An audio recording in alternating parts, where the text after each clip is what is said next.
पश्चिम बंगाल में चुनाव परिणाम क्या आएगा, इसके लिए पूरा देश इंतजार कर रहा है। लेकिन इन सब के बीच वोटिंग के बाद और काउंटिंग से पहले काउंटिंग वाले मामले पर तृणमूल कांग्रेस को सुप्रीम झटका लगा है। क्या है ये पूरा मामला, आज आपको बताऊंगा। लेकिन पहले बता दूं कि आप देख रहे हैं न्यूज 22 को और मैं हूं राकेश रंजन। वोटिंग केंद्रों पर केंद्रीय कर्मचारियों की नियुक्ति को लेकर तृणमूल कांग्रेस को जो आपत्ति थी, वो मामला शनिवार को सुप्रीम कोर्ट में सुनवाई के लिए सामने आया। लेकिन वहां से भी फैसला तृणमूल कांग्रेस के पक्ष में नहीं हो सका और कोर्ट ने कहा कि चुनाव आयोग जो है वो नियमों के अनुसार ही तैनाती कर रहा है। देखिए, अगर पूरे मामले को आप जानना चाहें तो आपको बता दूं कि टीएमसी ने काउंटिंग वाले दिन हर एक टेबल पर केंद्रीय कर्मचारी या पीएसयू कर्मचारी की नियुक्ति पर जो है उसने सवाल उठाए थे और उसको उन्होंने चुनौती दी थी।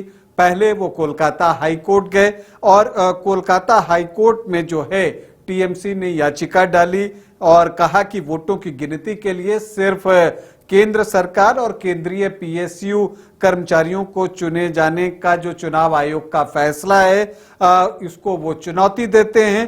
टीएमसी का कहना था कि राज्य सरकार और राज्य पीएसयू के कर्मचारियों को इसमें शामिल नहीं किया गया है। कोलकाता हाईकोर्ट ने गुरुवार को टीएमसी की याचिका खारिज कर दी। कोलकाता हाईकोर्ट ने कहा कि चुनाव आयोग का अधिकार है कि वो तय करे कि वोटों की गिनती के लिए सुपरवाइजर और उसके असिस्टेंट जो हैं वो उसे किसे बनाएंगे।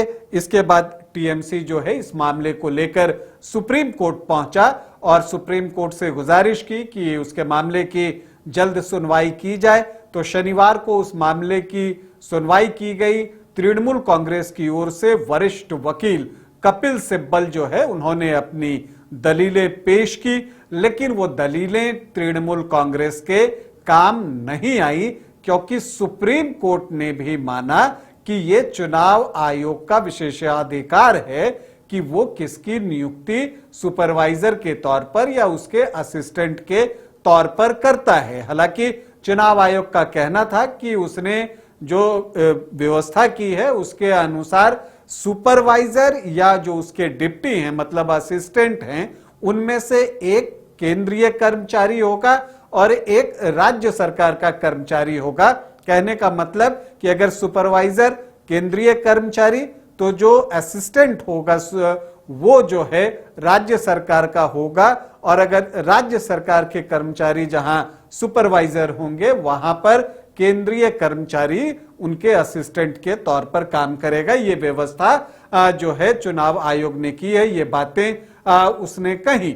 हालांकि सुप्रीम कोर्ट ने कहा कि ये जो मामला है कि किसकी तैनाती होगी ये पूर्णतः जो है वो चुनाव आयोग के ऊपर निर्भर करता है, क्योंकि वो जो कुछ भी कर रहा है वो नियमानुसार ही कर रहा है। चुनाव आयोग ने दलील दी थी कि हम नियमों के अनुसार ही तमाम प्रावधानों को पूरा कर रहे हैं। इस पर जस्टिस बागची ने कहा कि वो तो ये भी कह सकते हैं कि दोनों केंद्रीय अधिकारी हो सकते हैं।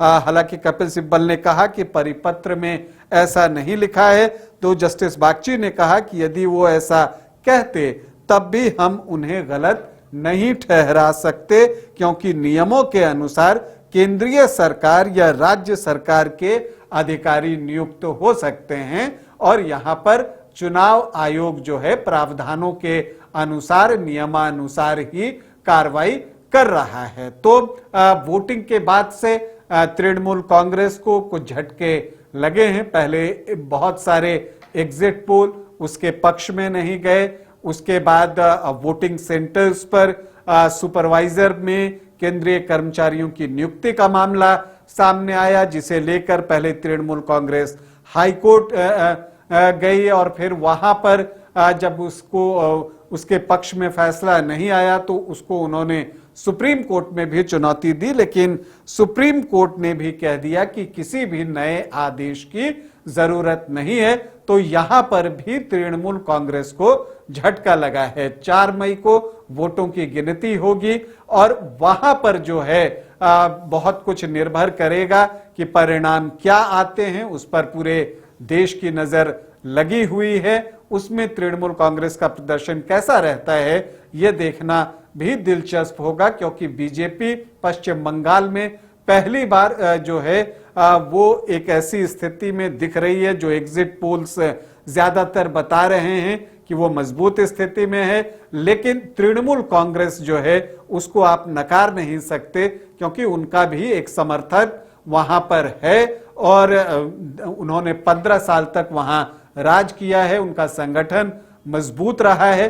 तो ऐसे में यहां के चुनाव परिणाम पर निगाहें हैं कि क्या ममता बनर्जी की पार्टी तृणमूल कांग्रेस यहां जीत का चौका लगाएगी या बीजेपी को पहली बार पश्चिम बंगाल में सरकार बनाने का मौका मिलेगा।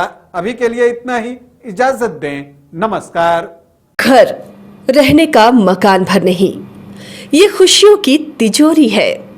दरवाजे पर दस्तक देता पड़ोस, खिड़कियों से उमड़ आता आसमां, तारों में उलझी ऐसी ना जाने कितनी दास्तां।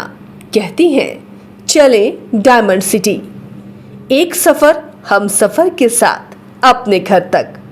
Diamond city, life long bonding, 500 से ज्यादा खुशहाल डायमंड परिवार।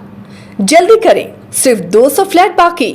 आज ही बुक करें अपना आशियाना।